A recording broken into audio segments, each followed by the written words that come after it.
एक बार एक कुत्ते ने मुर्गे को ताना मारा कि तुम सुबह 4 बजे गांव को जगाना शुरू कर देते हो, बांग देना शुरू कर दे हो, तुम जानते हो तुम्हारा भविष्य क्या है? तुम 8 बजे कटकर नाश्ते की प्लेट में मिलोगे। अच्छा, मुर्गे का भविष्य इसके सिवा है भी क्या? लेकिन कुत्ता ताना मारे मुर्गे को तो मुर्गा चुप नहीं रहता। मुर्गे ने कहा, हाँ मानता हूं मेरा भविष्य 8 बजे कटकर नाश्ते की प्लेट में आ जाना है। मैं गांव को जगाना इसलिए नहीं छोड़ता क्योंकि मेरी मौत को दुनिया में कोई भी कुत्ते की मौत नहीं कहता। क्या बात है।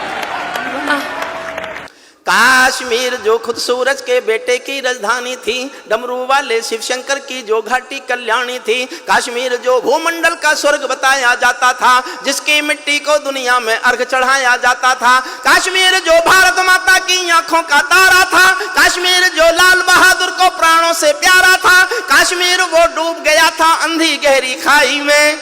फूलों की घाटी रोती थी मरघट की तन्हाई में, फूलों की घाटी। सल्यूट करता हूं आप, सल्यूट करता हूं। इतने थके हुए विष्णु सक्सेना के खूब थकाने के बाद भी आप ताली बजाने लायक बच गए। क्या बात है। काश्मीर वो डूब गया था अंधी गहरी खाई में, फूलों की घाटी रोती थी मरघट की तन्हाई में, वो अग्नि गंधा मौसम मलबेला था, गंधों के घर बंदूकों का मेला था। मैं भारत की जनता का संबोधन हूँ, आंसू के अधिकारों का उद्बोधन हूँ, इसीलिए दरबारों को दर्पण दिखलाता फिरता था, इसीलिए दरबारों को दर्पण दिखलाता फिरता था। मैं घायल घाटी के दिल की धड़कन गाता फिरता था, मैं घायल घाटी के 29 साल मैंने 1990 में कविता लिखी थी।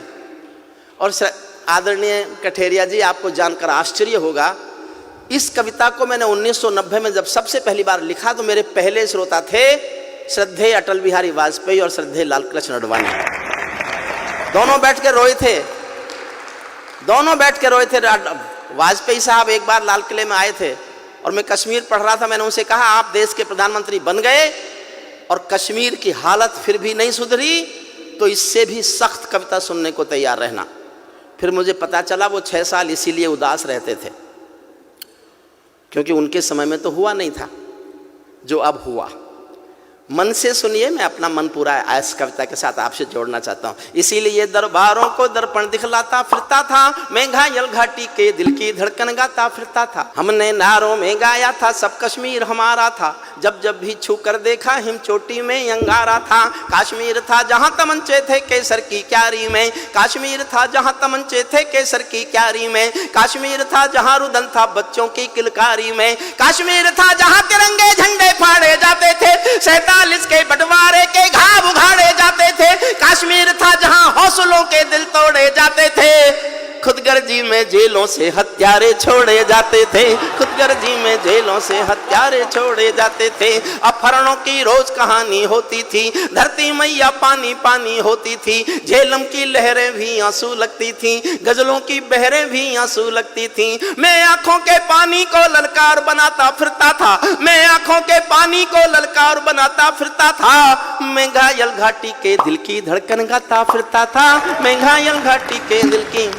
काश्मीर था जहां गर्द में चंदा सूरज तारे थे, झरनों का पानी रक्तिम था झीलों में अंगारे थे, काश्मीर था जहां फिजाएं घायल दिखती रहती थी, गर्म हवाएं घाटी का राशि फल लिखती रहती थी, काश्मीर था जहां दरिंदों की मनमानी चलती थी, घर घर में एक 56 की दर्द कहानी चलती थी, काश्मीर था जहां हमारा राष्ट्रगान शर्मिंदा था, समर्थन करना जी भर के करना। काश्मीर था जहां हमारा राष्ट्रगान शर्मिंदा था, भारत माँ को गाली देकर भी खलनायक जिंदा था, भारत माँ को गाली देकर भी खलनायक जिंदा था। काश्मीर था जहां देश का सिर झुकाया जाता था। और जिस दिन ये घटना घटी मैंने उस दिन पंक्ति लिखी थी, समझ जाओ किसी को पिछली याद हो तो समर्थन करना। काश्मीर था जहां देश का मान गिराया जाता था, मस्जिद में गद्दारों को खाना भिजवाया जाता था, गूंगा बहरापन ओढ़े सिंह, गूंगा बहरापन ओढ़े सिंहासन था, गूंगा बहरापन ओढ़े सिंहासन था, लूले लंगड़े संकल्पों का भाषण था, फूलों की घाटी लाशों की मंडी थी, फूलों की घाटी लाशों की मंडी था, अनुशासन का पूरा दौर शिखंडी था, अनुशासन का पूरा दौर शिखंडी था। मैं इस कोढ़ी कायरता की लाश उठाता फिरता था, मैं घायल घाटी के दिल की धड़कन गाता फिरता था, मैं घायल घाटी के दिल की। हमको 2 आंसू नहीं आते थे अनहोनी घटना पर।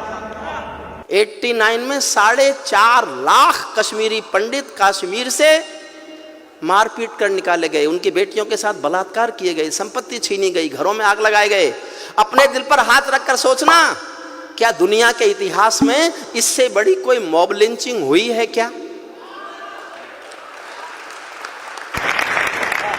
आज किसी की गलती से एक हत्या पर देश में शोर मचा देते हैं, ये मॉब लिंचिंग है, होनी नहीं चाहिए, मैं समर्थन नहीं करता उसका। लेकिन 4.5 लाख लोगों का घर से बाहर निकाल देना अगर मॉब लिंचिंग नहीं थी तो हिंदुस्तान में कोई मॉब लिंचिंग होती नहीं। हमको 2 आंसू नहीं आते थे, मेरा साथ देना, मैं इतिहास खोल रहा हूं। हमको 2 आंसू नहीं आते थे अनहोनी घटना पर, थोड़ी सी चर्चा होती थी बहुत बड़ी दुर्घटना पर।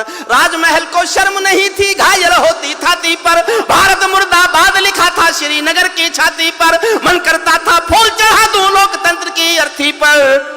भारत के बेटे निर्वासित हो गए अपनी धरती पर, भारत के बेटे निर्वासित हो गए अपनी धरती पर। वे घाटी से खेल रहे थे गैरों के बलबूतों पर, जिनकी नाक टिकी रहती थी पाकिस्तानी जूतों पर। कश्मीर को बंटवारे का धंधा बना रहे थे वे, कश्मीर को बंटवारे का धंधा बना रहे थे वे। जुगनू को बैसाखी देकर चंदा बना रहे थे वे, फिर भी खून सने हाथों को न्योता था दरबारों का।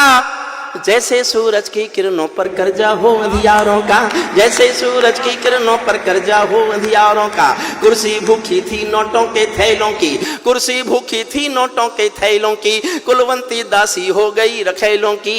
एक नाम लेता हूं कविता में, उसका नाम सुनकर आपके दिल में आदर की, प्यार की, सम्मान की हिलोर उठे तो उस हिलोर को तालियों में बदल देना। कुर्सी भूखी थी नोटों के थैलों की, कुलवंती दासी हो गई रखेलों की। घाटी आंगन हो गई खूनी खेलों की, बहुत जरूरत थी सरदार पटेलों की, बहुत जरूरत थी सरदार पटेलों की। मैं घाटी के आंसू का संतरास मिटाता फिरता था, मैं घायल घाटी के दिल की धड़कन गाता।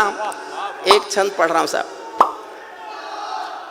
भारत मां को इस समय सोने दो, बड़ी मुश्किलों से इस बहादुर सरकार की कोशिशों के बाद भारत मां सुकून से सोने की हालत में आ गई। वाह वाह वाह वाह वाह, बहुत बढ़िया। मैं एक छंद पढ़ रहा हूं। जब चौराहों पर हत्यारे महिमा मंडित होते थे, जब चौराहों पर हत्यारे महिमा मंडित होते थे, भारत मां की मर्यादा के मंजर खंडित होते थे। जब कृष भारत के नारे थे गुलमर्गा की गलियों में, शिमला समझौता जलता था बंदूकों की नलियों में। तो केवल आवश्यकता थी हिम्मत की खुददारी की, तो केवल आवश्यकता थी हिम्मत की खुददारी की। 56 इंची सीने में ही आशा थी दमदारी की, 56 इंची सीने, 56 इंची सीने से ही आशा थी दम, 56 इंची सीने से ही आशा थी दमदारी की। संविधान को बदल दिया है घाटी गैर नहीं होगी, जहां तिरंगा नहीं मिलेगा उनकी खैर नहीं होगी, जहां तिरंगा नहीं मिलेगा। प्रणाम करता हूं आपको साहब, क्या बात है। इसीलिए आवश्यकता थी हिम्मत की खुददारी की, 56 इंची सीने से ही आशा थी दमदारी की। संविधान को बदल दिया है घाटी गैर नहीं होगी, जहां तिरंगा नहीं मिलेगा उनकी खैर नहीं होगी। जिनको भारत की धरती न भाती हो, भारत के झंडों से बदबू आती हो, जिन लोगों ने मां का आंचल फाड़ा हो, दूध भरे सीने में चाकू गाड़ा हो, मैं उनको चौराहों पर फांसी चढ़वाता फिरता था। मैं घायल घाटी के दिल की धड़कन गाता फिरता था, मैं घायल घाटी के दिल की। अंतिम छंद पढ़ता हूं। अभी भी उधर से बयान आते हैं हमारे पास 1 पाव का एटम बम है, हमारे पास आधी किलो का एटम बम है। देखिए साहब, मैं बोलना नहीं चाहता, सांसद जी आपसे अनुमति लेकर आपसे माफी मांग के बोलता हूं, और ये मैंने बहुत दुखी होकर बोला, ऐसे नहीं बोला। रोज डराता है हमको एटॉमिक युद्ध होगा, एटॉमिक युद्ध होगा। मैंने कुछ मेरे दोस्त साइंटिस्ट हैं उनसे पूछवाया कि मान लो एटॉमिक युद्ध हो ही जाए, क्योंकि उसका भरोसा क्या? जो दुनिया में किसी के भरोसे लायक नहीं है, हमारे लायक तो होगा ही क्या? मान लो हो ही जाए तो क्या होगा? बोले जी दोनों देशों के 25-25 करोड़ लोग मर जाएंगे। मैं एक दिन सोचता रहा, और जब उसी दिन शाम को मैंने उनके एक मंत्री का बयान सुना कि हम एटॉमिक युद्ध कर सकते हैं, तो मैंने कहा कि होने दो, होने दो, हम 25 करोड़ मरने को तैयार हैं, तुम तो रेगिस्तान हो गए, बचा क्या? अगर तुम अपने को पूरा मिटाकर हमारे थोड़े से कम कर दो तो हमें कोई नुकसान नहीं है, हमको जनसंख्या नियंत्रण कानून लाने की भी जरूरत नहीं है। फिर अंतिम पंक्तियां सुन लीजिए। अमरनाथ को गाली दी थी भीख मिले हथियार, ये अच्छी बात नहीं है जो मैं कह रहा हूं, लेकिन दुखी होके कह रहा हूं। अमरनाथ को गाली दी थी भीख मिले हथियारों ने, अमरनाथ को गाली। अंतिम पंक्ति पर और जोश देना, फिर तय करेंगे कि आगे क्या करना है। अमरनाथ को गाली दी थी भीख मिले हथियारों ने, चांद सितारे टांक लिए थे खून लिपि दीवारों ने, इसीलिए नाकाम रही है कोशिश सभी उजालों की, क्योंकि ये सब कठपुतली है रावलपिंडी वालों की। अंतिम एक चुनौती दे दो सीमा पार पड़ोसी को, गीदड़ कायरता ना समझे सिंहों की खामोशी को। हमको अपने खट्टे मीठे बोल बदलना आता है, हमको अब भी दुनिया का भूगोल बदलना आता है, हमको अब भी दुनिया का भूगोल।